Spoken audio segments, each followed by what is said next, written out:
Hello बच्चों, मैं जयनाथ राही, विज्ञान शिक्षक, किसान इंटर कॉलेज बरहानी चंदौली। आज हम कक्षा 10 के विषय विज्ञान के अंतर्गत पाठ 8 जीव जनन कैसे करते हैं इनका अध्ययन करेंगे। जीव जनन कैसे करते हैं इसको जानने से पहले हम बात विचार करेंगे कि जीव जनन क्यों करते हैं। एक प्रश्न उठता है कि जीव जनन क्यों करते हैं। क्यों उठा यह प्रश्न? क्योंकि अन्य प्रक्रम के तुलना में जैसे आपके पाचन है, श्वसन है, उत्सर्जन है, ये सभी प्रक्रम क्या है, जीवित रहने के लिए जरूरी है, जबकि जनन क्या है, जीवित रहने के लिए जरूरी नहीं है। साथ ही साथ जब जीव जनन के द्वारा संतान उत्पन्न करते हैं तो उस प्रक्रम में अत्यधिक ऊर्जा इस्तेमाल होती है। तो इसीलिए प्रश्न उठा है कि जीव जनन क्यों करते हैं। क्योंकि जनन के दौरान जब संतान उत्पन्न करते हैं तो अत्यधिक ऊर्जा ये क्या करते हैं, व्यय करते हैं। इसीलिए प्रश्न उठा कि क्यों करते हैं। तो इसका आंसर यह है कि जीव क्या होते हैं, जनन के द्वारा अपनी संख्या को बढ़ाते हैं, अर्थात अपने अस्तित्व को बनाए रखते हैं। साथ ही साथ जब संख्या बढ़ती है तो संख्या देख के हम कह सकते हैं कि जीव का अस्तित्व क्या है, सुरक्षित है, बना हुआ है। तो क्वेश्चन का आंसर यह हुआ कि जीव जनन क्यों करते हैं, अपने जाति के अस्तित्व को बनाए रखने के लिए क्या करते हैं, जीव क्या करते हैं, जनन करते हैं। अतः जनन करने वाले जीव जो होते हैं अपनी संतति का सृजन करते हैं और साथ ही साथ क्या होते हैं, ये संतति लगभग एक दूसरे के समान होती है। फिर एक प्रश्न पूछता है कि हमें कैसे पता चलेगा कि दो जीव एक ही प्रजाति के सदस्य, मतलब हमें कैसे पता चलेगा कि दो जीव हैं जो एक ही जाति के सदस्य हैं। कैसे? उनके आकार को देख करके कि उनके आकार में एक समान दिखाई पड़ते हैं, इसलिए कह सकते हैं कि जो दो जीव हैं एक ही जाति के सदस्य हैं। अब प्रश्न उठता है, क्या जीव पूर्णतः अपनी प्रतिकृति का सृजन करते हैं? ये आपके एनसीईआरटी में दिया हुआ क्वेश्चन है।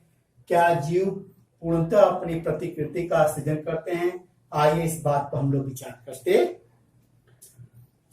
जीव जो होते हैं एक समान दिखाई पड़ते हैं। क्यों एक समान दिखाई पड़ते हैं? क्योंकि उनका जो बॉडी डिजाइन है वो एक जैसा है। बॉडी डिजाइन मतलब शरीर का अभिकल्प, जैसे आकार है, आकृति क्या होती है, एक समान होते हैं। इस आधार पर हम कह सकते हैं कि कोई जीव क्या होते हैं, एक समान दिखाई पड़ते हैं। जो बॉडी डिजाइन का एक समान होने के लिए उनके ब्लूप्रिंट का भी एक होना आवश्यक है। जैसा ब्लूप्रिंट होगा वैसा ही क्या हो, शरीर की बनावट होगी। तो जनन जो है, रिप्रोडक्शन, जीव के बॉडी डिजाइन के लिए क्या है, ब्लूप्रिंट तैयार करती है। क्या जनन ही क्या करती है, जीव के बॉडी डिजाइन के लिए क्या करती है, ब्लूप्रिंट तैयार करती है। आइए इसको आगे समझे। हम कक्षा 9 में पढ़ चुके हैं कि कोशिका के अंदर क्या होता है, केंद्रक होता है। केंद्रक के अंदर ही क्या होता है, गुणसूत्र होते हैं, और गुणसूत्र के अंदर ही क्या होता है, डीएनए होता है। और डीएनए के अंदर ही क्या होते हैं, आनुवंशिक गुणों का भंडार होता है। यही आनुवंशिक गुण डीएनए के द्वारा क्या होता है, एक पीढ़ी से दूसरी पीढ़ी में क्या होते हैं, वंशागत होते हैं।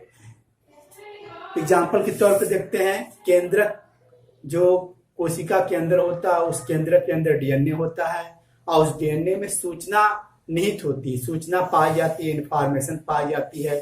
किसके लिए, प्रोटीन के निर्माण के लिए। अर्थात डीएनए क्या करता है, सेंट्रोल डोग्मा के द्वारा सबसे पहले डीएनए से आरएनए बनाता है, फिर आरएनए से प्रोटीन बनाता है। जैसी सूचना डीएनए में पाई जाएगी वैसे ही सूचना के आधार पे प्रोटीन का निर्माण होगा। अर्थात यदि सूचना में परिवर्तन आएगा तो प्रोटीन के निर्माण में परिवर्तन आएगा, अर्थात अलग अलग प्रकार के प्रोटीन का निर्माण होगा। यदि अलग अलग प्रोटीन का निर्माण होगा तो बॉडी डिजाइन भी क्या होगा, अलग अलग होगा। अर्थात डीएनए में यदि परिवर्तन होगा तो जीव के शरीर रचना में भी क्या होगा, कुछ परिवर्तन होंगे। अतः जनन की मूल घटना क्या है? अतः जो जीवों के अंदर जो जनन है उसकी मूल घटना क्या है?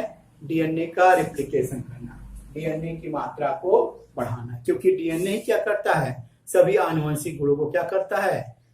कंट्रोल करता है। इसीलिए जनन के द्वारा जो जीव होते हैं बेसिकली क्या करते हैं? उसके अंदर डीएनए की मात्रा को बढ़ाते हैं। वही डीएनए उनके संतति में जाते हैं और माता पिता गुणों को संतति में पहुंचाते हैं।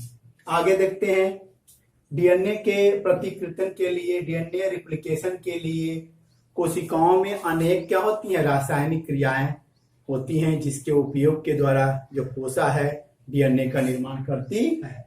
मानते हैं यहाँ एक जनन कोशिका है, इसके अंदर डीएनए रिप्लिकेशन के बाद क्या होता है? 2 मान लीजिए नए डीएनए बन गए हैं। ये जरूरी नहीं है कि इसको जो जनन कोशिका है अपने एक डीएनए को बाहर कर दे, एक को क्या होगा? अंदर रख ले।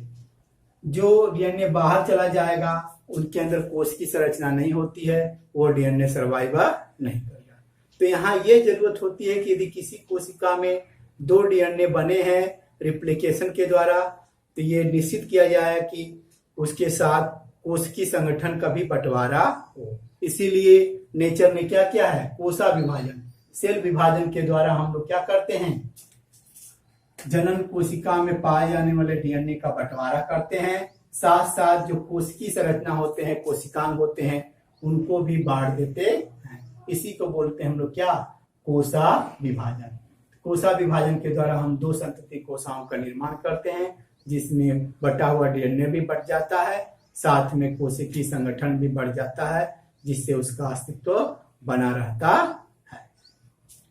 अब आपके एनसीईआरटी में क्वेश्चन दिया है, यद्यपि दोनों कोशिकाएं एक समान होती हैं, परंतु क्या पूर्ण रूपेण समरूप हैं?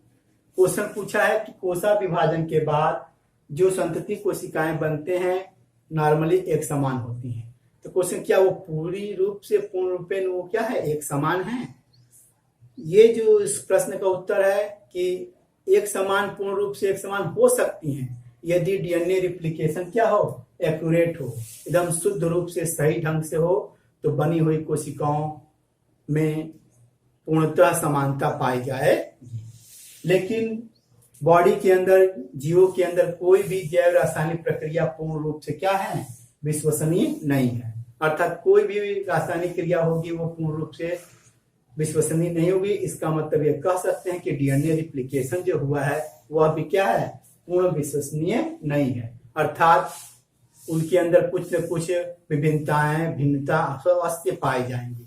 मतलब भिन्न ऐसे जो डीएनए रिप्लिकेशन के दौरान जो डीएनए गए हैं, इनके अंदर कुछ न कुछ कमियां होंगी या अच्छाइयां होंगी, जिससे जीव के अंदर विभिन्नताएं आएंगी।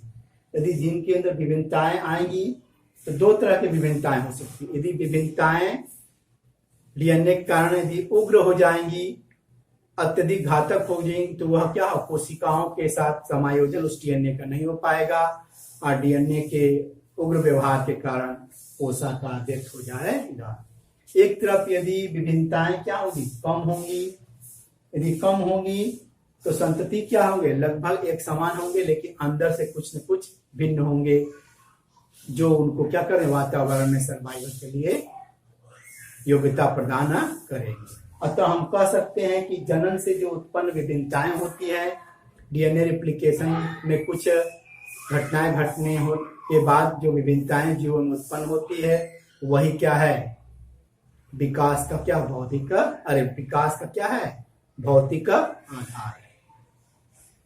अब हम पढ़ेंगे विभिन्नताओं का महत्व। हम जानते हैं कि जीवों में जो विभिन्नताएं हैं वो डीएनए के अंदर कुछ डीएनए रिप्लिकेशन के दौरान कुछ चेंजेस की वजह से जीवों में क्या होते हैं? विभिन्नताएं उत्पन्न हो जाती हैं।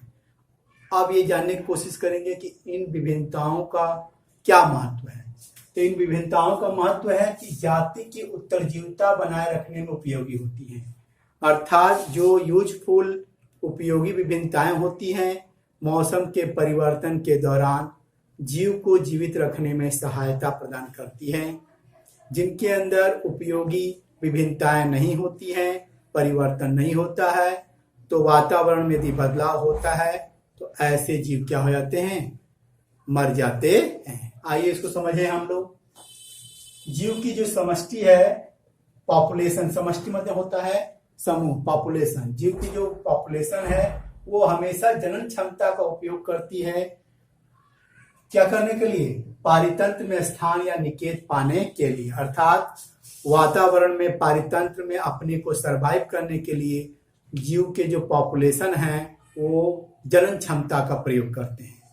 इस जनन क्षमता के दौरान डीएनए रिप्लिकेशन होता है। इस डीएनए रिप्लिकेशन से उत्पन्न जो विभिन्नताएं होती हैं समष्टि को पारितंत्र में रहने के लिए क्या होती हैं, योग्य बनाती हैं। अर्थात जनन के दौरान जो डीएनए रिप्लिकेशन होता है उसके उपरांत जो भी परिवर्तन उस पॉपुलेशन में उत्पन्न होते हैं, वही पॉपुलेशन में उत्पन्न विभिन्नताएं जीव को पारितंत्र में रहने के लिए सहायता प्रदान करती हैं। तो ये हम कह सकते हैं कि जनन का जो संबंध है वो किससे है, समष्टि के स्थायित्व से है। अर्थात जनन का संबंध हम कह सकते हैं स्थायित्व से है। अच्छा जनन होगा तो अच्छे वेरिएशन आएंगे, अच्छे वेरिएशन आएंगे तो जीव नए वातावरण में अच्छी तरह से स्थापित हो पाएंगे। और देखते हैं निकेत में अनेक परिवर्तन आते हैं, मतलब निकेत या वातावरण या पारितंत्र में कुछ अनेक परिवर्तन आते हैं जो जीव के क्षमता के बाहर होते हैं, अर्थात जीव के नियंत्रण के बाहर होते हैं। जैसे पृथ्वी का ताप का कम होना, बढ़ना, जल स्तर का बढ़ना है और किसी उल्का पिंड का टकराना है, ये सभी क्या है, जीवों के नियंत्रण के बाहर के हैं।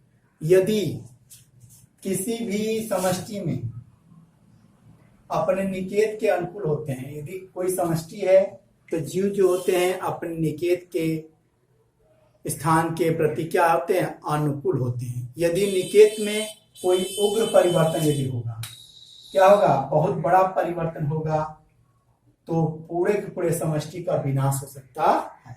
क्योंकि जो जीव उत्पन्न हुए थे वो जीव टोटली किसके ऊपर डिपेंड थे, वहां के इन्वायरमेंट के ऊपर डिपेंड थे, वहां के इन्वायरमेंट के ऊपर टोटली क्या है, अनुकूलित थे। यदि उस वातावरण में, यदि उस निकेत में यदि उग्र परिवर्तन होगा, बहुत बड़ा परिवर्तन होगा, तो हो सकता है कि पूरे समूल समष्टि का क्या हो सकता है, विनाश हो सकता है। यदि निकेत में जो परिवर्तन है कुछ कम हो या अच्छे हो तो जीवों के जीवित रहने की संभावना अधिक है। यदि निकेत में कोई परिवर्तन होता है तो परिवर्तन होता है, तो यदि अच्छे परिवर्तन, अच्छे विभिन्नता वाले जीव हैं तो उनके जीवित रहने की संभावना बढ़ेगी। कैसे एग्जाम्पल में समझते हैं हम लोग हैं। यदि शीतोष्ण जल का कोई जीवाणु है, ग्लोबल वार्मिंग, हरित गृह प्रभाव के कारण पृथ्वी का तापमान बढ़ेगा, जिसकी वजह से क्या होगा, जल का यदि तापमान बढ़ता है तो अच्छे विभिन्नताएं वाले जो जीव होंगे वो जीवित रहेंगे। अर्थात वे विभिन्नताएं जो अधिक तापमान सहने के लिए अनुकूल है तो उसमें क्या होंगे, कुछ जीवाणु क्या हो, जीवित रहेंगे। जो अनुकूलित नहीं होंगे, उनके अंदर अच्छी विभिन्नताएं नहीं होंगी तो अनुकूलित नहीं होंगे। इससे सिद्ध होता है कि जो विभिन्नताएं होती हैं जीवों की जाति को, जीवों की उत्तरजीविता को बनाने में उपयोगी सिद्ध होती है, अर्थात जीवों को जीने के लिए उपयोगी सिद्ध होती है। धन्यवाद।